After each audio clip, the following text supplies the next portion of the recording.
evening guys, or good afternoon. It's 4:09 p.m. Today is January 30th 2023. Today is Monday and we have very important week. This week is very important. We have a month end going on. Google earnings coming, Amazon earnings coming, Meta earnings, Wednesday's FOMC, Friday's NFP. So this entire week, you can see larger swings back and forth, and price can go either side, So for day trading, you have to either see through chops. You may have to take a lot of stop run hit because of the swings, and still you can't trust neither side of direction, right? So one way to handle this is no trading till Wednesday. Okay. Another way to trade is confirmation based approach. Then you have to look into NQ, ES, DOW, all three together, and then line up the support resistances. Then you can trade. But overall, continue to favor longs above backup and preferred buyers area with any signs of failed breakdown around those areas. Overnight is stepping down, which I am aware, and price is coming down from Friday's high, which was also important level for sellers. So at least while I am writing here to suggest that favor longs, I am already aware of overnight step down move, and how it is coming down. But we are going to stick with longs, knowing that information. Also, we are going to stick with longs. Do not try to become hero for longs. Now I'm putting another statement, right? Sticking with long doesn't mean you blindly go long. We are going to stick with longs, knowing, do not try to become a hero, right? When the price hits the level, you go long, it doesn't work that way. In this context, right?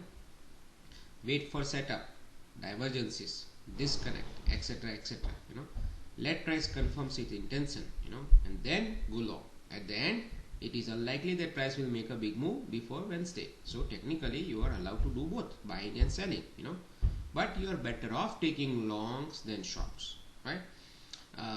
And then that's pretty much it. Now again, see, this is a very good numbers, right?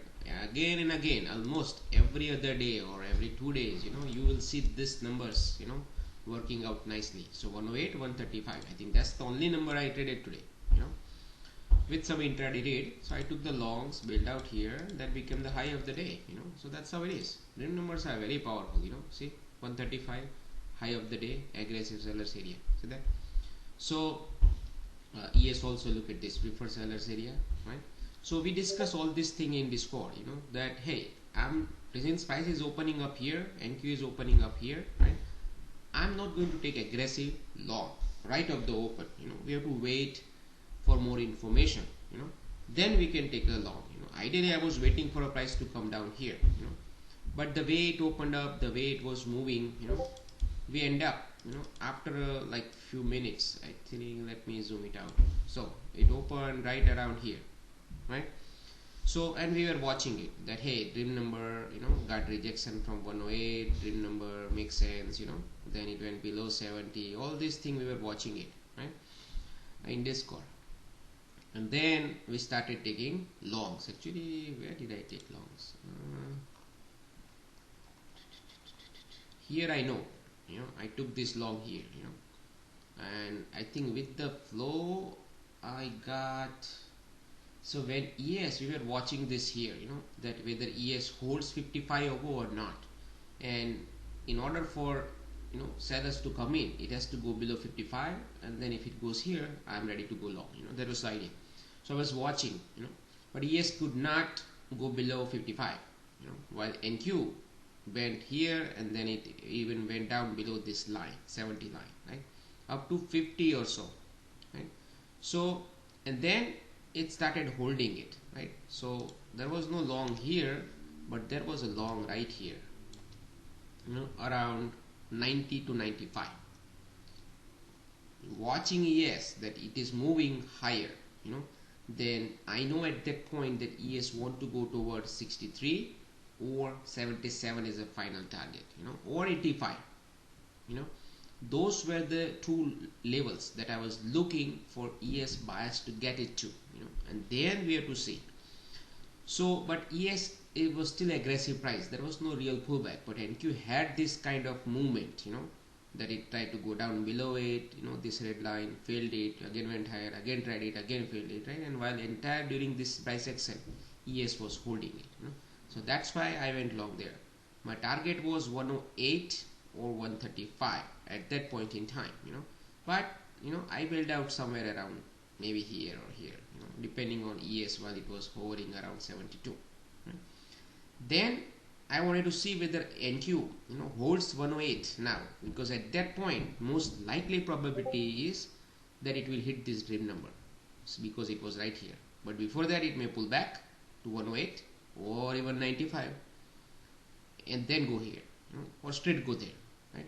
So going long here doesn't make sense, but if it pulls back, yes, we can go long, assuming ES holds above 64. So while NQ was coming down, I made it hurry. So basically I pushed the button right at 108, it held it, but finally it broke, right? And then it went to 95 even, right here. So I put another order at 95, and then I was watching it. It went against me, I got the hit for almost 20 points, and yes, I did not do anything, yes, I didn't want to do it, because now, from here to here only 5 points, right? So even though if it pulls back, holds 60, 64, it can go to 77, but this was still aggressive price for me. I wanted to buy ES below 55, at that point in time. But anyway, I was expecting buyers to hold here because of this thrust up, So in Discord I said no shorting, even though folks were watching it here, I said, what, it will be a trap buyer situation. People may do a breakout and they get stopped out. And at this point, there are sellers here, they may get stopped out too, So we were discussing all this thing while watching, and then I saw this, even this 5-minute candle or 2-minute candle didn't even close below 95. ES also same thing, it didn't even go through this entire area. And by that time, I think, what was the time? Like here, intervals were moving it nicely. See, during this entire move, up and down, up and down, up and down, up to here, right? You can see this thing was not buzzing. It was like going straight up. See, so that was strength at that point in time, right? Like, looks like they wanted to take it to 77 or 85. Basically gap fill. So then ES started moving up. So NQ did in my favor, right? So now 20-point loss on paper, now turn into green, and then when the moment it touched here, I will down right there, because ES touched 77, because I didn't know at that point whether price is going to go higher or gets a rejection, because remember I was still looking for longs, below 55 in ES, and I was also aware that price may do a failed breakout here.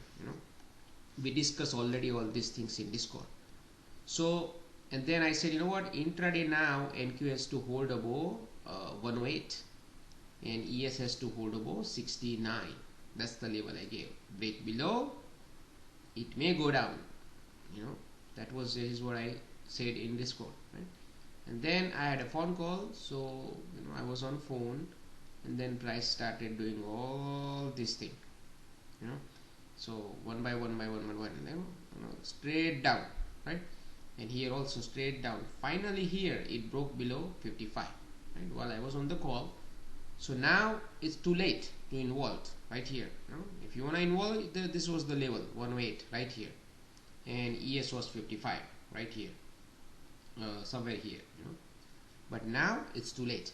So now, but overall I said stick with longs. I am not taking shorts, so look for failed breakdown, So that was the idea theme today. Now, not every day as we discussed, right? So every day is not going to be, so in Discord actually, every day is not going to be failed breakdown, failed breakout stuff, contextually. But today failed breakdown was contextually line up, that strategy, and failed breakout too, so, but anyway, so here I was looking, for price to go down and make a new low, so actually, where did I say that? Actually around this time, so when here price went through Globex low, right? So here we were looking for failed breakdown right here, which was 1028, which is right here, here, right? But now it was a divergence, NQ all the way to Globex low, ES was way up, right? So there is no trade here because there is no confirmed direction now, So on one side, yes, it could be a divergence based long setup, right? But on the other side, we know that price broke below this, so sellers could be active, right? So we don't know, so no trade here. Then price went to around 51 or so, around 10-11 o'clock, while NQ was way below Globex low. Now this was a bigger divergence, because here all the way down below Globex low didn't quite get to this support, and ES was way below morning low, right here, which is this, correct? Now, was there a trade here? Yes, it's up to you whether you want to take it back to this 38 or not in NQ, and ES probably from here to here, right? See, ideally this was a middle of nowhere location. Ideally, if ES poked down here, then you could have gone long, but this is like middle of nowhere location. Only way you can take this trade is divergence. Say in pre-market notes I said looks for divergence or anything like that, right? Instead of becoming a hero. So this was a divergence right here, right? Lower low, higher high, higher lows. See that? So that was a divergence here, right? And NQ was way down below Globex low. So most likely NQ may turn back, at least back into this area to attract more sellers if this move is legit. So at least up to that much you can grab, and then it will decide whether to balance and go up, balance, go down. So but at this point, when this thing happened here, the day was beginning to get screwed, but still I was looking for that failed breakdown and assuming that it may go up, right? But when it started doing this, at that point I knew that now officially the day is screwed. Okay, now within this screw up, I also said here, look for failed breakdown. This was the level 12,010. I gave it to folks in Discord, right? ES still there is no trade because now it's middle of nowhere. Yes, intraday divergences are there, all these mini levels, right? But this was the real levels, right? So anyway, there is no trade here. That's why there is no trade in ES. NQ 12,010 intraday read, and then it bounced from it, right? So it came straight to 1210, it bounced from it, it took out this 38, that was the trade, targeting this 62, because this was the top at that time, balance top. It may go through it, it may hold it, but even though if it's tried to go through it, we have this VWAP and all this thing right there, right? So at least we have to wait for price to go above and then go long, otherwise take a profit here. So profit here, and then when you see this, now this is another confirmation. Now the day is good, because ideally if price wanted to hold it, it should have held it here and then go higher, but now going down, sellers are active. Now you have no clue, at least I didn't have any clue that what price wants to do. All I knew at that point is it may go back up, but I was looking for a particular setup, but then ES was not buzzing, and then I started seeing this, we started seeing this slowly trickling down, right? See, during this entire process at right around here, 245, right? So 245, which is, no, let me shrink it, okay? Right around here, see, NQ did not break below morning low, but ES did. See, this is another divergence. Now you can't trust this price action, even though price finally reached here, you can't do anything. I continue to look for a failed breakdown here, right? But then ES did not give me enough chance, and then that's why I stopped trading even NQ at that point, right? But there was another thing I wanted to explain. What was that thing? I forgot. There was a very important thing, man. Yeah, so overall, if you look at the trend, right, this is like after the fact, but even the morning, if you're looking at it, right, in order for buyers to come back, right, they have to not only produce the failed breakdown, but they have to take out these last highs, at least one of them, right? If you look at it, this it's like higher lower highs consistently entire day. See that? So that was the problem, you know? But still there was no short. Okay, just to be honest with you, there was no short. Even though you see these things, right? Only way you can trade this is the short here. That's it. And you pray that it will hold, but it's hard to even hold if you short it, because price was keep coming, keep bouncing it. See that? Every poke down, it bounces it. So this is not a healthy environment to trade. You know, one trade in the morning, you know, and then you're done. And there was one thing which I forgot completely. You know, what was that thing? But anyway, so I'll see you tomorrow. Now I even forgot what to tell you here, but it was one important point that, you know, I wanted to share, but I couldn't now. I don't remember. So if I remember it, I'll put it in the end of the notes. You know, now tomorrow, you know, I'm still not convinced that sellers are active, regardless of this down move. So if price started to go back above, let's say price holds here, you know, entire overnight, let's say it's holding here, right? Then you have to assume that tomorrow it may go back up. You know, if it breaks below this in the overnight, you know, then you have to assume maybe sellers are active. But then where it opens, that is important. You know, yes, 20 is important, and this area. You know, so now you have to see whether it trades above it overnight, like here, or here, and that will give us a clue for tomorrow's trading. Okay, that be all.